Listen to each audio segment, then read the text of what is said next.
एक घटना इसके साथ होती है। ये इसके फादर हैं, इनके यहाँ पर पथरी का दिखाएं आप, ये देखो पथरी का इनका ऑपरेशन हुआ है।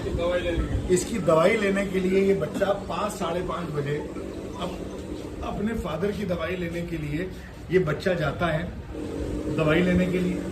पुलिस वाले नाले के पास एक अमित करके पुलिस वाला है, अमित करके कांस्टेबल करावल नगर थाने का, वो इसको रोकता है। जो बच्चा है घबरा जाते हैं कि पुलिस क्यों रोक रही है, थोड़ा आगे जाके रुका तो इसको पकड़ के थाने ले गए। पहले इसको थप्पड़ मारा, थप्पड़ मारने के बाद इसको थाने में ऊपर ले जाकर इसकी बहुत बुरी तरीके से पिटाई करी।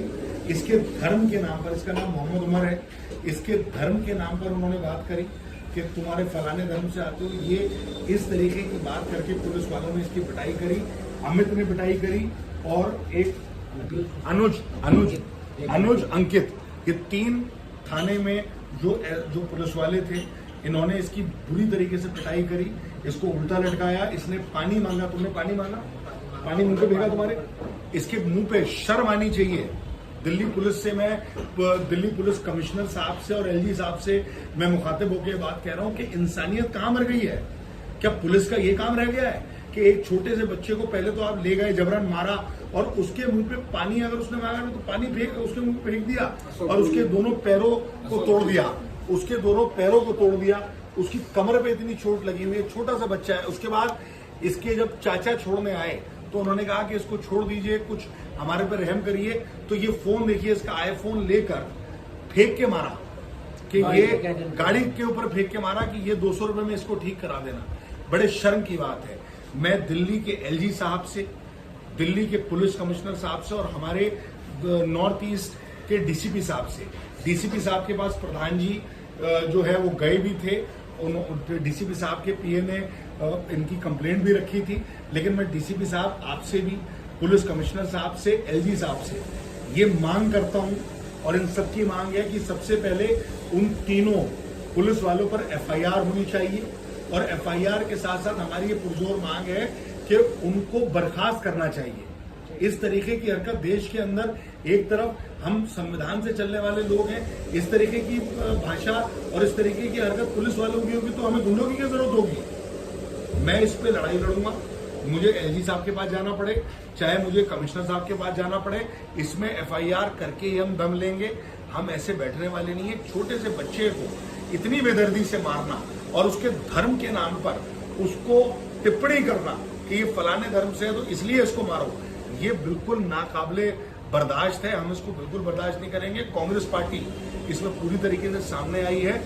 हम इसमें इनके पूरे परिवार के साथ हैं और मैं रिक्वेस्ट करता हूं एलजी साहब आपसे, पुलिस कमिश्नर साहब आपसे, डीसीपी नॉर्थ ईस्ट साहब से कि इसमें जल्द से जल्द एफआईआर हो। अशोक बघेल जी ने 4 बजे का टाइम एसएचओ करावल नगर से लिया हुआ है। हम लोग 4 बजे एसएचओ करावल नगर से भी मिलने जा रहे हैं। मेरा ये रिक्वेस्ट है दोबारा कि इन पर जब तक एफआईआर नहीं होगी हम लोग बैठने वाले नहीं है। हम ईट से बुझा देंगे, हमें कहीं भी जाना पड़ेगा। हम भाई आपके लिए एफआईआर कराने के लिए इंशाल्लाह इस बच्चे के लिए हम जाएंगे। हम बिल्कुल पीछे नहीं है। प्रधान जी से उस दिन मेरी बात हुई थी, जब डीसीपी साहब वाली बात थी, मैंने वहां बात करी थी कि मैंने कहा आप कंप्लेंट लीजिए, इसकी बात करिए, अगर आपको क्या कहते हैं इसको कंप्लेंट को आगे भेजिए, बाद में क्या होगा देखा जाएगा। लेकिन जिस तरीके के हालात, मुझे नहीं पता था इतने बुरे हालात हैं, जिस तरीके के हालात किए गए हैं, नहीं जिस तरीके के हालात किए गए हैं, बताइए। छोटा बच्चा है वो तो दरवाजे में आते ही गिर गया था और अपने अम्मी, इसकी अम्मी का जैसे उठाया तो ये अपने को भर के ऐसा रोने लगा बहुत बुरी तरीके से। फिर मैं वहाँ से मैंने देखा, अब जब इसने अपनी हालत बतानी शुरू की, फिर मैं भी रोने लगा। बहुत बुरी हालत कर रखी थी इसकी, इससे खड़ा भी नहीं जा रहा था। फिर मैंने ये डिसीजन लिया कि चाहे कुछ हो जाओ, मुझे दुनिया के किसी भी पावरफुल उससे लड़ना पड़े, मैं अपनी लड़ाई लड़ूंगा। मतलब एक बाप का दर्द है ये। मैं भाई, हम आपके इस दर्द में साथ हैं आपके। मेरे 3-6 महीने से मैं बीमार, 3 ऑपरेशन मेरे हो चुके, 6 महीने से मैं हॉस्पिटलों में हूँ। और ऐसे नहीं, सरकार के थ्रू हॉस्पिटलों में हूँ। मैं यूपी से हूँ, मेरठ से, घर मेरा यहीं पर है दिल्ली में। ऐसे भी लेके मैं कोई इस तरीके, ये 3रा ऑपरेशन है मेरा, लास्ट में 3रा ऑपरेशन है। इसमें मेरी तबीयत खराब, इसमें एक पथरी मेरा डॉक्टरों ने छोड़ दी। वो ऐसी डिफिकल्ट जगह पथरी थी जो निकल नहीं पाती, तो तो उन्होंने कहा कि ये दवाई लेते रहना, बर्बरीज नाम की दवाई है, ये होम्योपैथिक की बर्बरीज की दवाई वहाँ पर लेने गया था। ब्रजपुरी के पास इसकी एजेंसी है, गोरखपुर के पास समझ गया। होम्योपैथिक की बर्बरीज वहीं पर मिलती है, और ये जो बर्बरीज मिलती है वहाँ पर इसे मैंने भेजा था। इसे नाले नाले जा रहे थे, जोरीपुर टोल टैक्स के पास है, वहाँ पर जा रहा था। अच्छा, रास्ते में ही नाले नाले रास्ते पर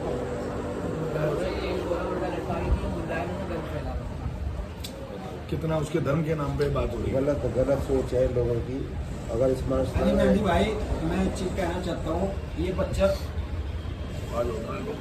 जो है 3 पुलिस वाले हैं, जो SHO का रीडर मनीष यादव, वो खुद मौजूद हुआ जब पैर बंद रेस के। उसने SHO के सामने कबूला कि यहाँ पैर मैंने खोले। ये SHO का रीडर, क्या SHO का रीडर की इतनी पावर होती है थाने में? अगर वो होता हो सकता है इसके साथ में SHO का रीडर मनीष यादव ने कहा कि SHO के सामने कहा, मैंने कहा ऐसे क्या बच्चा है तो कह रहा है वो मारने वाले पता क्या कह रहे, हम लोग जानती थे क्योंकि जी हमें तो ऐसा लगा था जैसे हमें तो एक का ही पता था। SHO साहब ने कहा अबे ये 15 साल का बता रहे, मुझे तो ये 12 साल का बच्चा लग रहा, तुम्हें इसकी पहचान ही नहीं हो पा रही। SHO ने कहा SHO साहब ने कहा मुझे तो ये 12 साल का लग रहा है, इसके पापा बता रहे थे 15 साल का, मुझे तो 12 साल का लग रहा है, तो मैं इसकी पहचान नहीं हो पा रही है क्या था।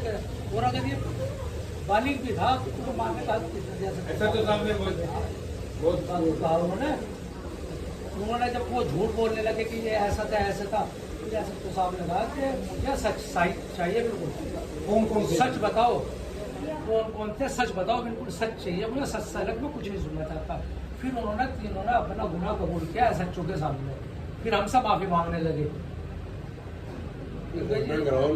जी अब क्या हो रहा है, परेशान जो है 3 दिन हो गए मत तो अली भाई, मेरे घर में भी जो है के नाम लेकर 1000 तो फोन आए।